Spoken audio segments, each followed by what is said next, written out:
let's introduce Brian and Douglas. Maybe just starting with you, Brian. Just give a kind of just a quick 2 minutes on yourself and the company, just so that everybody knows exactly who you are. So I'm Brian Welsh from Nido Students. I guess we are one of Europe's fastest growing developers, operators, investors, asset managers, and property managers of purpose-built student accommodation, with a pipeline and a portfolio of around about 12,000 beds across six European countries at the moment. So we have a big focus on students and operational real estate and experiential student living. Great, thanks very much. Douglas. So it's Doug Edwards. I sit within CORESTATE group. We basically have been involved in the PBSA sector since 2006, 2007, currently managing both as a investor manager, asset manager, and property manager, some 32,000 beds. The biggest part is under our CRM umbrella, which is predominantly the UK orientated, albeit similar to Brian, we operate in 5 other territories. Happy to be discussing today our experiences, and hopefully the future. Great, and the marvellous thing about this being virtual, Doug, as well, is that as well as being here, you're also on your stand in the exhibition at the same time. So that's that's a marvellous thing. I wanted to pick up with you, just first of all. I mean, obviously the global pandemic influencing this. Well, sectors differently, but also this sector differently, country by country. I mean, how would you characterize the market at the moment, Doug? Well, I think the first thing is you have to do it on a country or indeed a city basis. I've been in Italy in the last couple of days, now the UK, and talking about Poland actually just before we came on, all about PBSA. And I think you have to be very clear that each market has its own direction, but there are certain defined trends. I think Samuel is right. I think we have to look at the ratio of domestic to international. Last week, put certain restrictions in on for virtual this semester. We are also seeing, when I was in Florence in the last 2 days, the reverse. We're seeing people wanting to come to college and not be stuck at home because of the loneliness and the need to get out from parents, I think. But I think the reality is there has been and there is a concern amongst the investment houses that the COVID has had a larger impact than what Samuel's mentioned. We don't see it. And I think Samuel's observations are fair, but there is a perception, and that perception is something which unfortunately seems to be quite ingrained with a number of parties, that our sector, PBSA, has had a significant downsized impact. I would say, to be honest, we have to look at more fundamentals and also look at saturation. And Brian's better positioned than I to talk about the UK, but we see the UK as well saturated from supply and also the weighting towards international. When I look at Italy, I'm looking at more of a domestic, albeit we have a high Erasmus, but it's still very interesting from a demand, but the supply isn't there. Same with Poland. So this, I'll go back to my first statement. Careful about too wide of paintbrushes, but I think that the overall perception is a little bit harder than what Samuel's mentioned, at least from those people I've been speaking to. Okay, interesting. Thanks, Brian. Let's pick up with you actually on the topic. I mean, we had a session. I think it was in June actually on the student housing sector, and one of the concerns then was that actually students may just not go back in the autumn, but that obviously hasn't happened. Certainly in the UK, students have gone back. So I guess, how do you see the market at the moment, Brian? But both in the UK, but also in the other areas that you're working in. Well, that's the $1 million question, really. And Doug's right to say that the experience is different city by city, and in some cases university by university, and certainly country by country. So we've seen this. First of all, we've seen the fundamental trends of more students wanting to go to university. That trend has continued in pretty much every jurisdiction. So there are more student enrollments about than there have been in previous years, and there's still a lot of wash to come around that.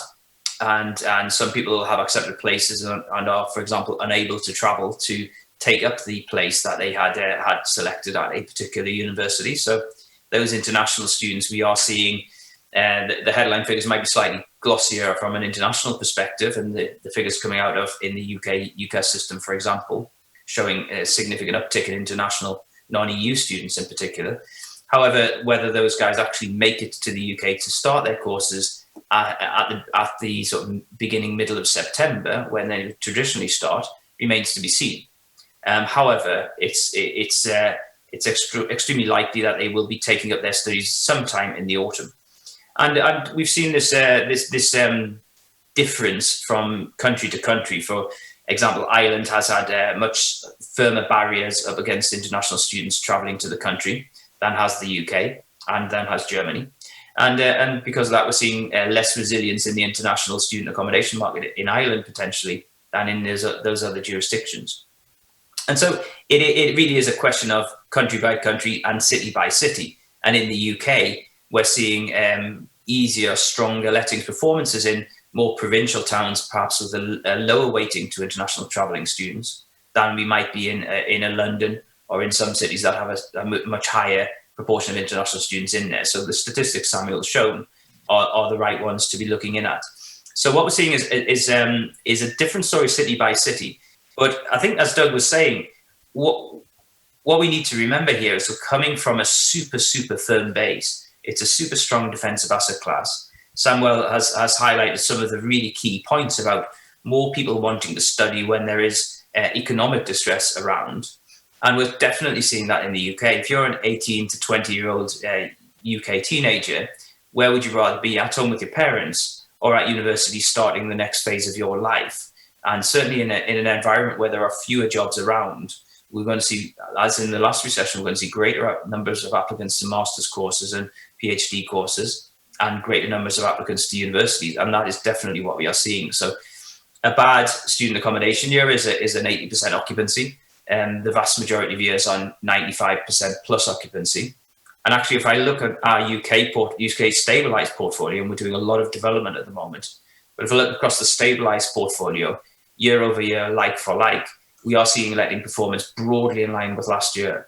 So I think we're in a remarkably resilient position from a lettings perspective, given what's going on in the wider real estate sector and in the world. Well, that's interesting. And Doug, are you seeing a similar story in Germany? Because I know, I mean, when we were talking to people before, there was a much stronger, I suppose, position in Germany in a way, and that actually occupancy levels had hardly been affected at all. Is that still the case? Well, it is. I think Sandy did the right figures. When we've dropped down to the early 90s from where we were, possibly late 80s, early 90s. But I think here in Germany, well, I say here in Germany, we've had a very strong proactive approach to managing our COVID. The education, not only from an operator perspective, but from the general populace, has been far better managed, with all due respects to other territories. And I think that's been significantly helpful. It's not to say we've had to bring in the requirements on an operational level to keep that distancing, to keep the masks in, all of that. But it's accepted in a way here in Germany, which is, I think, more favourable to us as owner-operators than it is possibly other territories. And I think the other point I just heard from Brian, rightly so, you need to differentiate between stable assets and development assets, assets which have just been opened. And there is a variation on a theme. And when we have stable assets, like Brian has in the UK, we have in Germany, we feel the occupancy level actually slightly dipped a little bit, but significantly where we would expect it to be, with all things being equal. Okay, good. And Samuel, just picking up with you, I mean, do you think there needs to be a separation in people's minds between what are the temporary short-term impacts and then what is the longer term picture? Because the suggestion of the research is obviously as that the longer term fundamentals are all in place, and that if anything, it's going that you know, if we look at previous recessions, that this is going to be positive for students in general in terms of people going back to universities, and therefore positive for purpose-built student accommodation. So does there need to be that split? Well, I understand and identify with what Douglas mentioned at the beginning, that and I would see a correlation in between how much people know the asset class and have experience with it, and their confidence about it. Versus those who probably this is a new thing, bankers, some of them, or authorities. So what we experience is that those who have practical experience, exposure, or investment in student housing are either equally confident or more confident. People who don't know the asset class that much and are somehow distant or new to it, they base their sort of initial assessment on perception that, well, students are not moving, that might not be a best asset class. So, and they see universities being on a hybrid. So, certainly it would help to distinguish in between the long-term and short-term view. And especially to give the long-term perspective to those who are entering or contemplating about the asset class.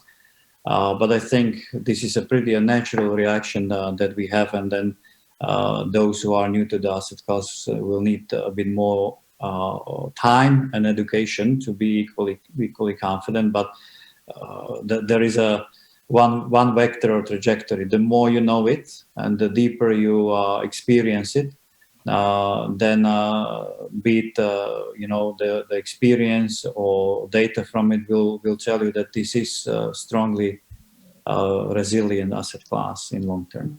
Mm. Brian, I just wanted to just pick up with you. I mean, Doug also mentioned there some of the challenges in terms of the asset management side. I'll come on to the opportunities in a second, but let's just pick up the challenges. I mean, certainly from the asset management side, you've obviously got, you've had to put a lot of work in, I guess, as students come back. But then also, particularly looking at the UK, do we see, the ongoing discussions around Brexit, those kinds of things, creating problems, or do you think that that's going to be less of an issue? Well, yeah. So from the asset management side, through COVID, of course, we've had this massive focus on the well-being of our staff and our students. So we've done everything that we've all seen everywhere in the world in general. There's hand gels everywhere. We're closing down some of the public common space areas. We're encouraging students not to congregate. There are face mask requirements. We're putting screens up at reception. So from the asset management side, we're creating this safe environment for the students. That's been a massive focus, as you can imagine. And occasionally, if you have false positives or something like this that you have to contend with, there's a lot of action around that falls out from that. So that's been a huge focus. And just in terms of Brexit rearing its head again at the moment, obviously it had gone quiet for about 6 months. But is that potentially an issue, or do you think that the government has sort of, certainly in the UK, has solved that from the students' side in terms of international students? Well, oddly enough, I mean, Brexit's going to be I have very firm views on Brexit. It's not something I'm supportive of. It feels like for the general economy, it doesn't seem to have many upsides. I'm not one of your life's Brexiteers. As an asset class, however, I think we're going to be very resilient to Brexit. Because of the higher tuition fees in England in particular, the overall proportion of European students has always been relatively modest. International student numbers have been going up year over year. International non-EU students, have been going up year over year. The UK government recognise how valuable international students are to the UK economy, and are, for the first time in a number of years, proactively lobbying to get more international students into the UK. So they are an increasing proportion of the income of the universities and of the investors in the asset class as well. So that's really key. So when you come down to it, Brexit is likely to, and the new global Britain is likely to have a strong reliance on international students travelling to the UK to take advantage of the very strong institutions that we have in the UK. So in that sense, I don't see Brexit having a negative effect on on the occupancy of the student accommodation assets in the UK. If anything, quite the converse.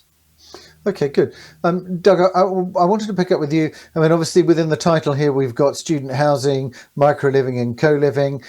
They're areas where CORESTATE invests. I mean, are they all part of the same investment strategy? Are there differences? How do you characterise those?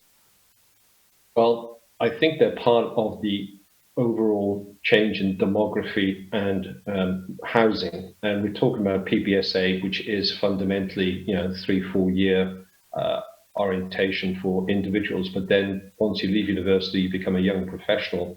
So when we talk about our micro-living and co-living, we see this as the living circle. So it's a progression. So there are a lot of parallels, Richard, is the simple answer to your question.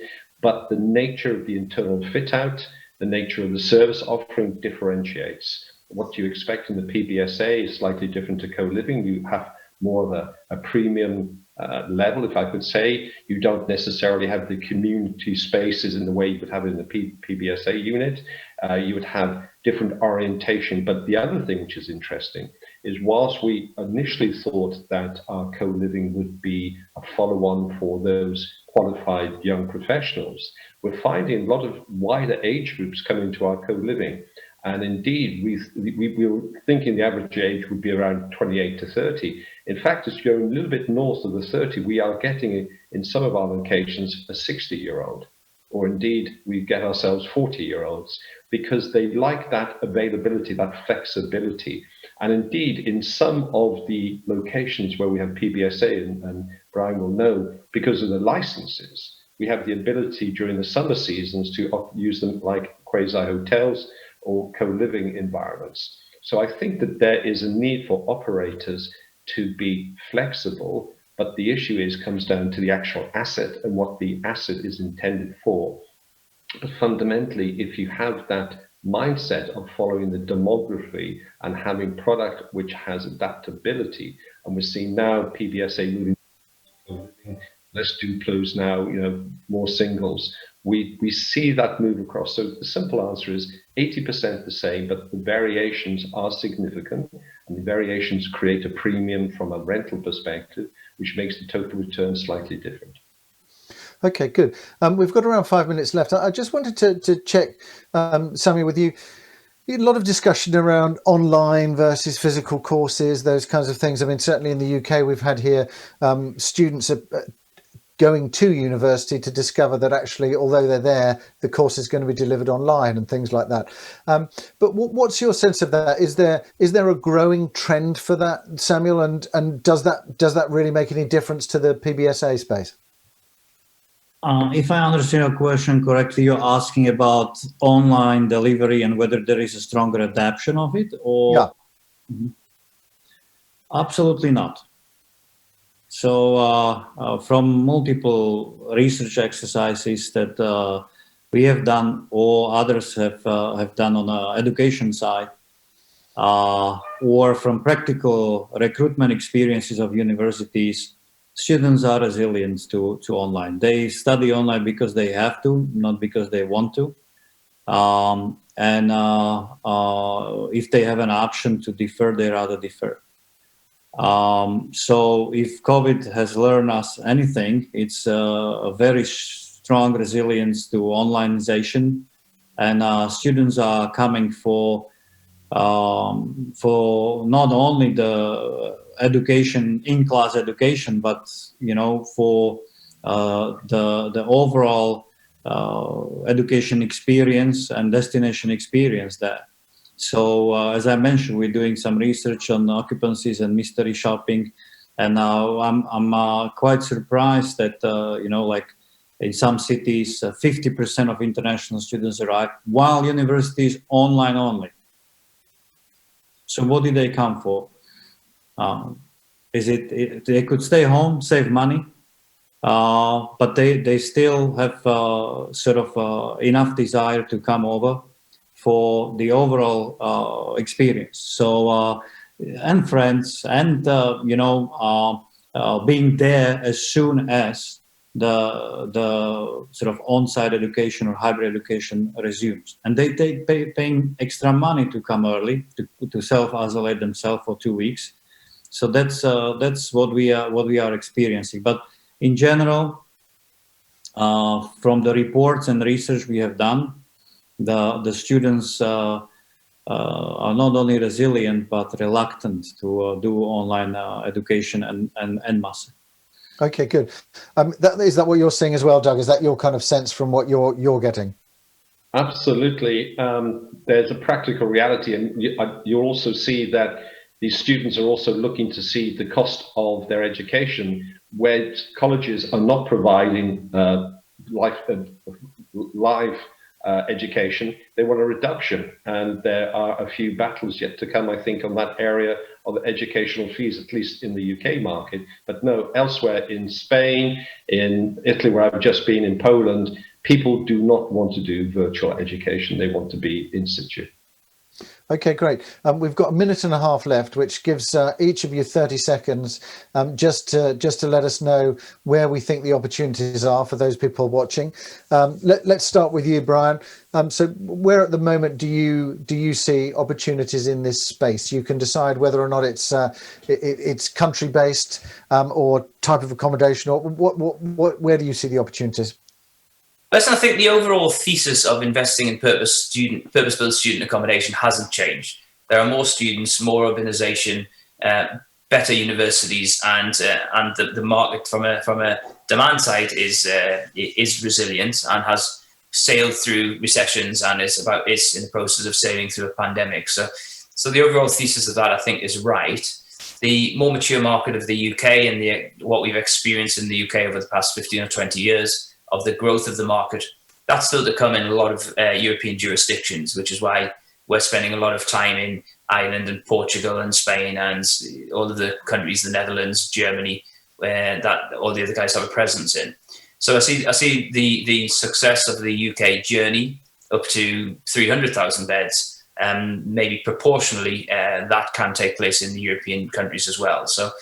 But what we've seen overall is it's just been a super resilient asset class. We're seeing more investors turning their attention to it every day, because if you were previously invested in retail or in office or in any number of other travel and tourism, any number of other real estate classes, then you're now looking at your investments and looking over at the student guys and thinking, well, actually that student thing seems really interesting.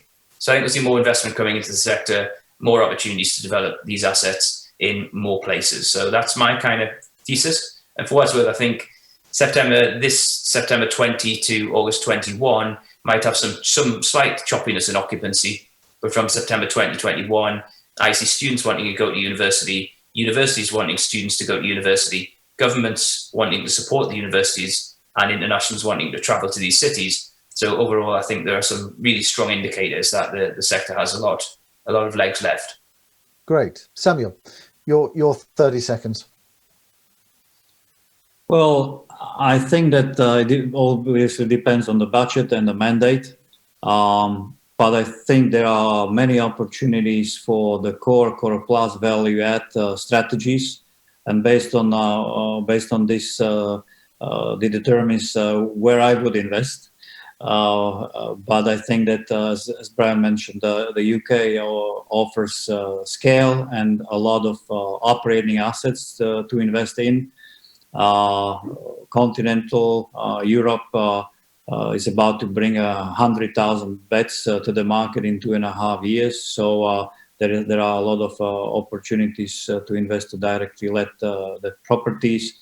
Those who want to do portfolios, they have sort of only limited options of basically France, Spain, Italy, Poland, Germany. There are also attempts to do pan-European portfolios across the countries, and then some smaller countries also make sense, like Denmark, Austria, Switzerland, etc. So there are still good opportunities across the vertical structure of strategies. Great, thanks. And last word to you, Douglas. Well, firstly, I will support Brian's thesis, but I might be a little bit more direct. I think the UK is oversaturated. I think the UK is a cash on cash cow. There might be a bit of pain coming into the UK with some of the operators. So I would just question the UK, at least in the short term, as an investment location. If you're wanting to come to continental Europe, I think today, with the exception of Germany, where you do have stabilized assets, you're more on a development and aggregation play, where you're having to take an element of development risk and possibly even planning risk. But I think there's good value to be had in the key markets of Spain, in Italy, in Poland, and indeed in Netherlands and in Denmark, which have been mentioned. I would not ignore the Scandinavian market. There are opportunities there, and we've seen one or two portfolios. I think Sandra saw some before the end of the year up there. But I think one has to be realistic. Mainland Europe at this moment, with the exception of Germany, is fundamentally a development market, and capital is developed to hold or development to consolidate and then to sell into a stabilized European, pan-European vehicle. So I think one has to be realistic. And the other thing I would just finish on is it is not country related, it is city related. Whatever you do in this sector, I support Brian's thesis, but please look at cities, look at universities, and look at the ratio of domestic to international. That's the parameters I think you need to consider. Great. Thanks very much, Doug. Thank you, Samuel. Thank you, Brian. Very interesting discussion. Thanks for sharing all of your insights. Thank you for joining us. I'm delighted to find out that that there's still co-living as an option for me, Doug. So that's a good thing.